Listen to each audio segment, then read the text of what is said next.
Hi guys, Dil Raju గారు ఒక press meet పెట్టారు భయ్యా. లాస్ట్ 3-4 డేస్ నుంచి ఆయన ఆఫీసెస్ ఇంకా ఆయన ఇళ్ళ మీద ఇన్కమ్ ట్యాక్స్ రేడ్ నడుస్తుంది. సో దానికి చాలా స్పెక్యులేషన్స్ వస్తున్నాయి. వాళ్ళ మదర్ చాలా సిక్ అయిపోయారు, వాళ్ళ మదర్కి హార్ట్ అటాక్ వచ్చింది. అన్ని స్పెక్యులేషన్స్ని ఎండ్ చేస్తూ ఈ ప్రెస్ మీట్లో ఆయన కొన్ని విషయాలు చెప్పారు. అసలు ఏం జరిగింది, ఇన్కమ్ ట్యాక్స్ రేడ్ ఎందుకు చేశారు, ఎవరెవరి మీద రేడ్ జరిగింది, దిల్ రాజు గారు ఇంకా వాళ్ళ ఫ్యామిలీ మెంబర్స్ దగ్గర ఎంత క్యాష్ ఉంది, ఫ్యూచర్లో ఆయన ఏం చేయబోతున్నారో చెప్పారు.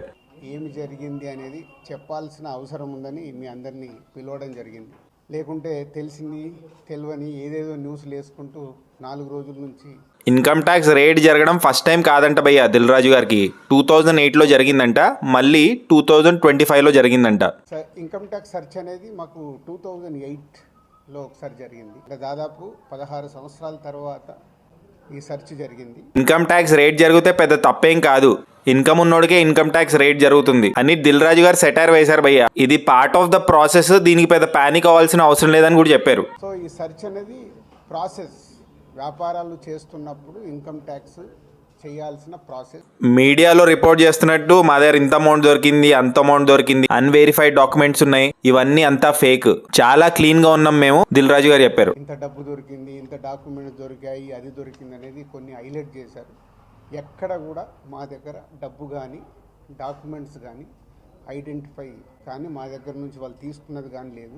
నా దగ్గర ఒక 5 lakhs, మా శిరీష్ గారి దగ్గర ఒక 4.5 lakhs, అలాగే మా డాటర్ ఇంట్లో 6 lakhs, ఆఫీస్లో 2.5 lakhs, మొత్తం బిలో 20 lakhs ఉంది. అలా ప్రతి ఒక్కటి ఇట్లా వాళ్ళు ఇన్కమ్ ట్యాక్స్ ఏమేం చూశారనేది ఇలా వాళ్ళది అయిన తర్వాత పంచనామా చేసిస్తారు.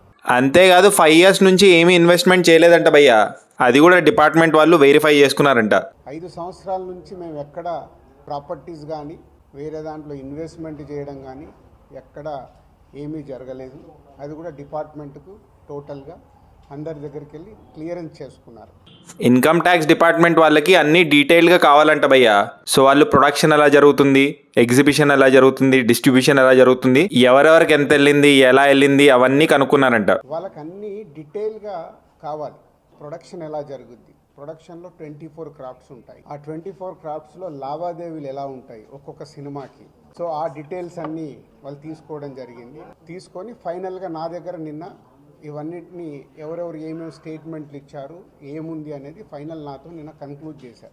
ఇన్కమ్ ట్యాక్స్ డిపార్ట్మెంట్ వాళ్ళు చాలా షాక్ అయ్యారంట భయ్య, అండ్ చాలా హ్యాపీగా కూడా ఫీల్ అయ్యారంట దిల్ రాజు గారి పేపర్ వర్క్ అదంతా చూసి. డిపార్ట్మెంటే ఆశ్చర్యపోయింది. అంటే ఇంత దిల్ రాజు గారిని మేము ఏదో ఎక్స్పెక్ట్ చేసాం, అలా ఉంటుంది ఇలా ఉంటుంది అని సెర్చ్ జరిగేటప్పుడు they are is very happy.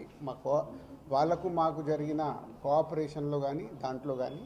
ఇంకో మ్యాటర్ ఆయన అడ్రస్ చేసింది ఏంటంటే వాళ్ళ మదర్కి హార్ట్ అటాక్ వచ్చిందని చెప్పి న్యూస్ వచ్చింది. దాంట్లో అస్సలు నిజం లేదు, ఆమెకి జస్ట్ ఒక హెల్త్ ఇష్యూ వచ్చింది, ఆమె ఫిట్ అండ్ ఫైన్గా ఉంది ఇప్పుడు, ఆమెకి 81 years అని చెప్పారు. అమ్మకి 19th రోజు కాఫ్ కోల్డ్ ఎక్కువైంది. 19th అయిన తర్వాత ఇంట్లో వెళ్ళేసి ట్రీట్మెంట్ తీసుకొని వచ్చి ఇంట్లో ఉన్నారు. సడన్గా కాఫ్ ఎక్కువ అవుతే ఇమీడియట్లీ హాస్పిటల్కి పంపించాం. దానికి ఎవరో కొందరు హార్ట్ అటాక్ అని ఇంకేదో అయిందని రకరకాల న్యూస్లు క్యారీ చేస్తారు. She very fine. Lungs infection కొంచెం పెరగడం వల్లే కాఫ్ వచ్చింది, దానికి ట్రీట్మెంట్ తీసుకొని వస్తున్నారు. సార్ మీ మీద రివెంజ్ తీసుకోవడానికి ఇలా చేస్తున్నారు కక్షతో అన్న దానికి కూడా ఆన్సర్ ఇచ్చారు భయ్య దిల్ రాజు గారు. మైత్రిలో జరిగింది, అభిషేక్ మీద జరిగింది, ఇలా అందరి మీద. ఇది ఇండస్ట్రీకి సంబంధించి ఎందుకు టార్గెట్ చేస్తారు? ఇన్కమ్ ట్యాక్స్ అనేది ప్రాసెస్. ఈ ఫేక్ కలెక్షన్ పోస్టర్స్ ని చూసి ఐటీ రైట్స్ జరిగాయి అన్న విషయం మీద కూడా మాట్లాడారు. అది మొత్తం ఇండస్ట్రీ అంతా కలిపి మాట్లాడతాం, అది నేను ఇండివిజువల్గా మాట్లాడకూడదు. అలాంటి ఏదైనా ఉంటే కరెక్ట్ చేయాల్సిందే, ఇండస్ట్రీ తరఫున కరెక్ట్ చేయాలి. అసలు ఐటీ రైడ్ ఎలా జరిగింది, మిమ్మల్ని హౌస్ అరెస్ట్ ఎందుకు చేశారు అన్న దానికి కూడా ఆన్సర్ ఇచ్చారు భయ్య. అంటే హౌస్ అరెస్ట్ అంటే ఇప్పుడు నేనున్నాను 3 రోజులు వీడియోలు తీస్తున్నాను, నేను ఎక్కడికైనా వాకింగ్ చేస్తాను, బయటికి వెళ్ళనివ్వరు.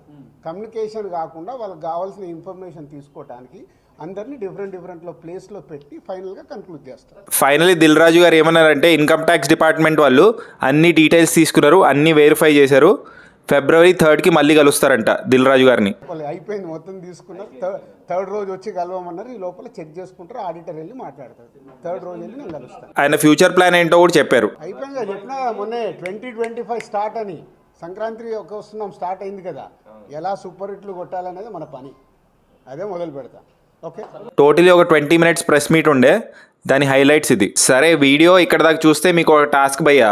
వెనకాల కార్ది నంబర్ ప్లేట్ కనిపిస్తుంది కదా, కార్కి ఎన్ని ట్రాఫిక్ చలాన్స్ ఉన్నాయి, ఎంత ఫైన్ కట్టాలో సర్చ్ చేసి కామెంట్ చేయండి. సో జస్ట్ ఇన్ కేస్ మీరు ఇంకా సబ్స్క్రైబ్ చేసుకోకపోతే సబ్స్క్రైబ్ చేసుకోవచ్చు కదా.